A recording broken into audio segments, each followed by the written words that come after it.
Março, dia 13 de 2024, sejam bem-vindos, meus amigos, a mais um vídeo aqui do canal Terra Brasilis News. Tudo bem com vocês? Espero que sim. Quero conversar com vocês sobre algo muito importante, algo que diz respeito ao que acontece em nosso Brasil, mas que, para nossa felicidade, o mundo já começa a saber de fato, né? Para quem ainda não percebeu o que está acontecendo, o status da crise brasileira já ultrapassou o nós contra eles, que simplesmente foi criado pela própria esquerda para desvirtuar nossas atenções ao que de fato acontece no Brasil. Eles precisariam criar uma narrativa para que ficássemos aí debatendo diariamente, enquanto eles pudessem ir trabalhando no submundo, nos bastidores do poder, né? Enquanto focamos no que disse um ou no que disse o outro, o sistema ou o establishment, que significa aí o ato de estabelecer as coisas conforme desejo de um grupo, de um órgão, não importa, ele vai se enredando em nosso sistema político e jurídico, de forma que, quando nos damos conta, não temos mais a quem recorrer.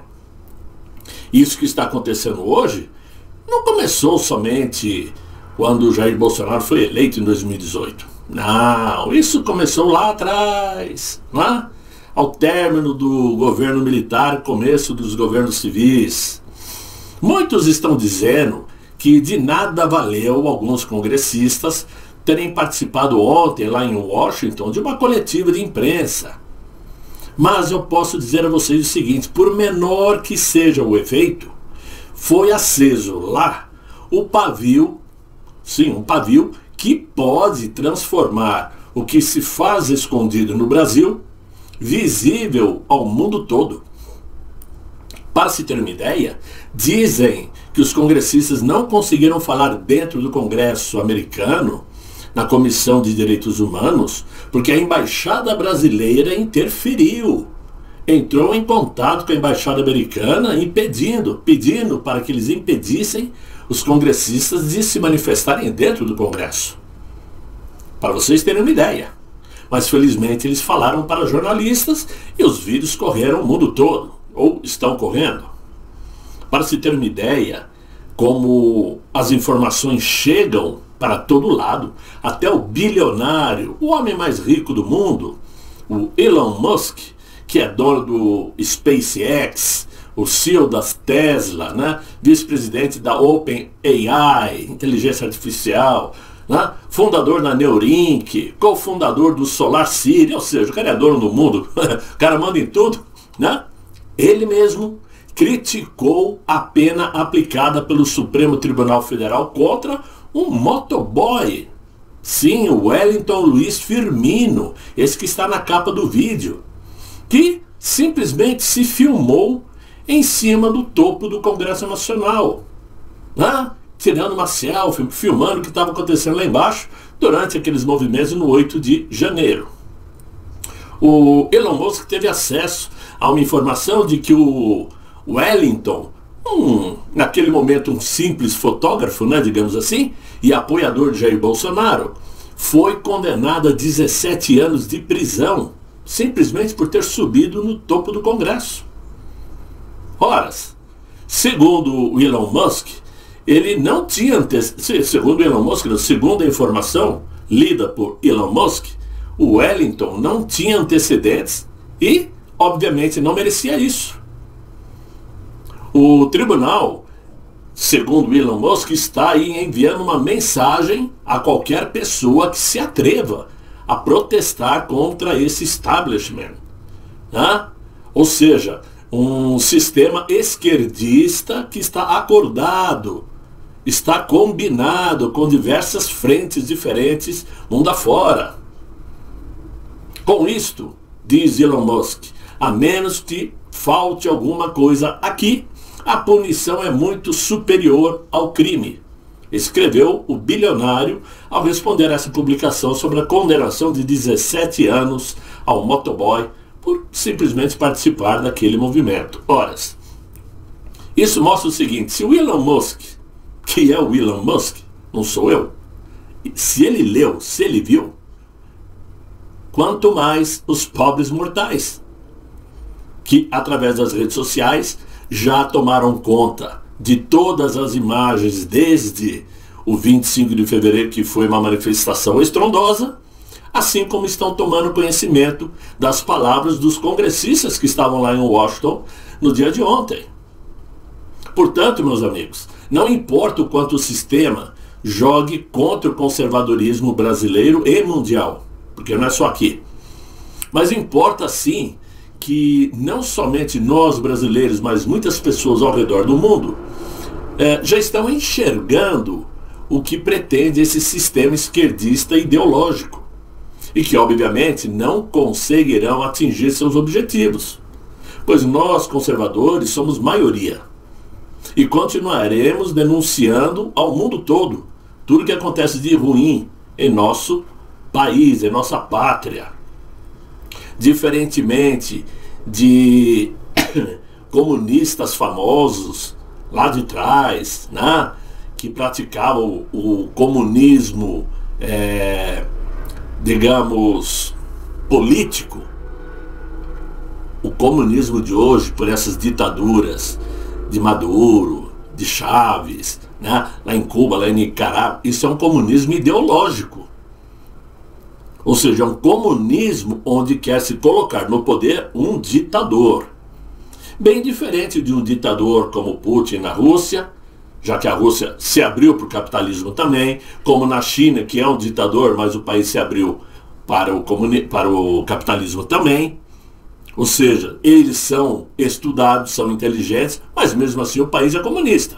Existe uma ditadura, só que aqui a ditadura é ideológica, querendo transformar e inverter os nossos conceitos de família, de pátria, né? E, obviamente, religioso também. Então o mundo está tomando conta, o mundo está sabendo, e não podemos parar de transmitir essas informações. Para a nossa felicidade, temos ao nosso favor, né, o desajustado governo do Luiz Inácio. Ele está nos ajudando. Para quem ainda não percebeu, ele está sendo muito útil para nós. Por quê? Ele está contribuindo para que, inclusive, aquelas pessoas que teimaram em acreditar em suas promessas já estejam enxergando a ribanceira ao final do túnel. E o nome desse túnel tem esse túnel tem um nome, que é o L. Eles mesmos estão enxergando isso. Por isso sua popularidade está ladeira abaixo. Até mesmo os editoriais da imprensa consorciada já começam a alertar para o que está acontecendo no Brasil. E no último domingo, por exemplo, o editorial do Estadão comentou a corrosão visível da popularidade de Luiz Inácio e citou 3 recentes pesquisas, todas pesquisas de esquerda: a Genial Quest, o Atlas Intel e a IPEC, que é o antigo Ibope, né?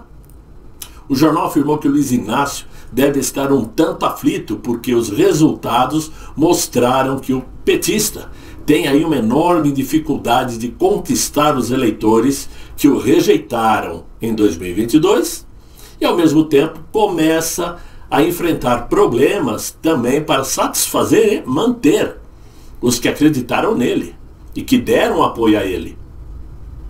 O edital do Estadão foi cirúrgico ao dizer que, muito embora Luiz Inácio tenha prometido união e pacificação entre os brasileiros, ele acabou inflamando muito mais a polarização, sobretudo por culpa do próprio petista, cuja natureza é essencialmente autoritária. Bastou 1 minuto de governo, diz o editorial, para que Luiz Inácio esquecesse o espírito de frente ampla que prometeu na sua campanha, concentrando suas atenções, sobretudo, nos devotos de sua seita, que vibra toda vez que ele hostiliza o Ocidente, os Estados Unidos, e elogia ao mesmo tempo as ditaduras de esquerda da América Latina. O editorial do Estadão afirmou também que o risco é Luiz Inácio, né? É colocar para baixo a economia brasileira. E a sua maior dificuldade é reverter a baixa popularidade que ele tem. E para tentar reverter, ele vai recorrer aos seus hábitos comuns, conhecidos por todos nós, com métodos eleitoreiros para tentar recuperar esse apoio que ele está perdendo. Ele já deu uma amostra do que poderá fazer na última semana, quando, ao falar sobre o aumento da arrecadação, pediu mais liberdade para gastar em benefício do povo. Alguém alguma vez viu um governo de esquerda gastar em benefício do povo? Eu nunca vi, nem em filmes de Hollywood. Eis aí a forma clássica dos demagogos, diz o editorial, especialmente aqueles que sentem a popularidade escorrer por entre os dedos. Enquanto isso, meus amigos, nós estamos trabalhando. De alguma forma, os conservadores estão trabalhando. E o nosso presidente Jair Bolsonaro também. E aí muitos estão perguntando por que ocorreu ontem uma reunião entre Jair Messias Bolsonaro, Tarcísio de Freitas e Arthur Lira, lá em Brasília. Que raio de encontro é este? O jantar aconteceu no apartamento funcional do deputado federal Luciano Zucco e contou ainda com a presença do líder do Partido Liberal, Altineu Cortez. No cardápio, além de pizza e muita conversa sobre política, né, eles trocaram ali informações sigilosas. Segundo relatos, Jair Bolsonaro foi questionado sobre quem seria seu candidato para concorrer em 2026 para a presidência.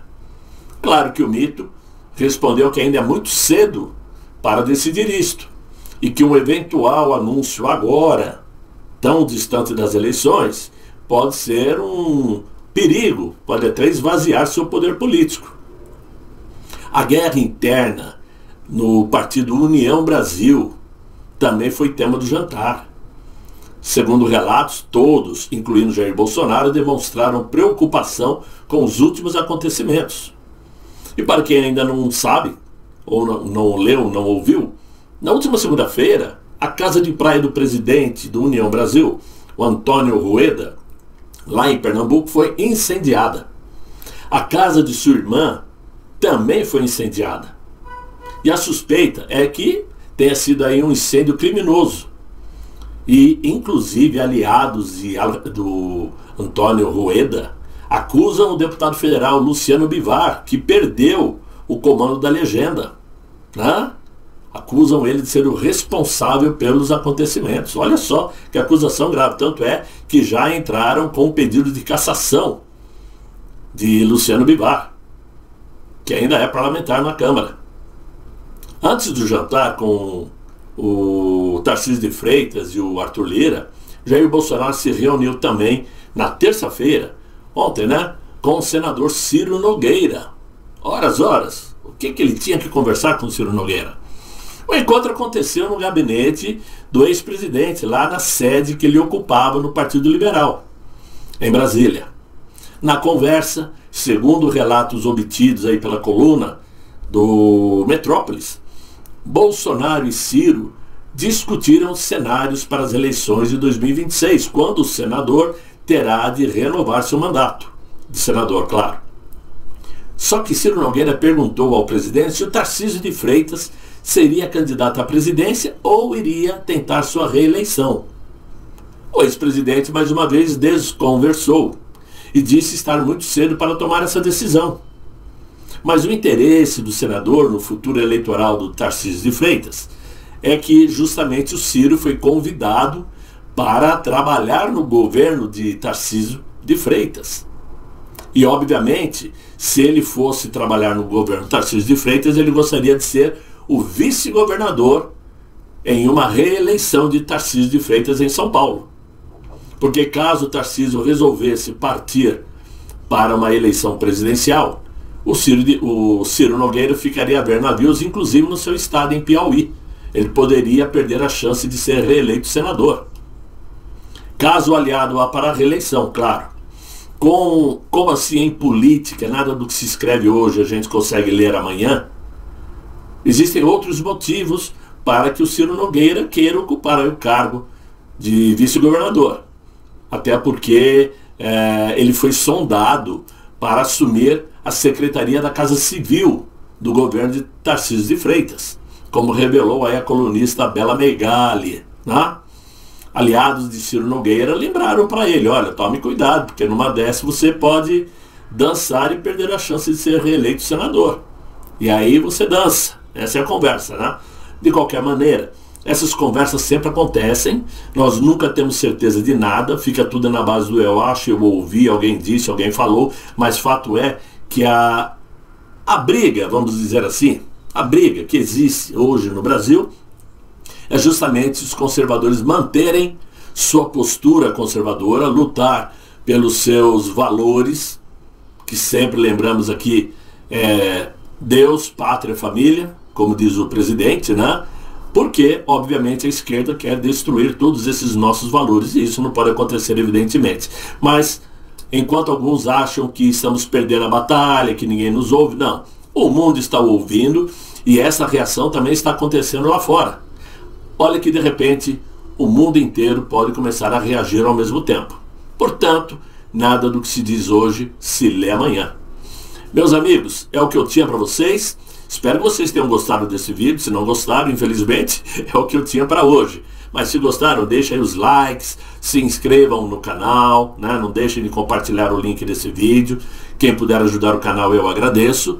E, obviamente, eu conto com vocês amanhã em um novo vídeo, se Deus quiser. E Ele há de querer. Fiquem bem, fiquem com Deus. Tchau, tchau.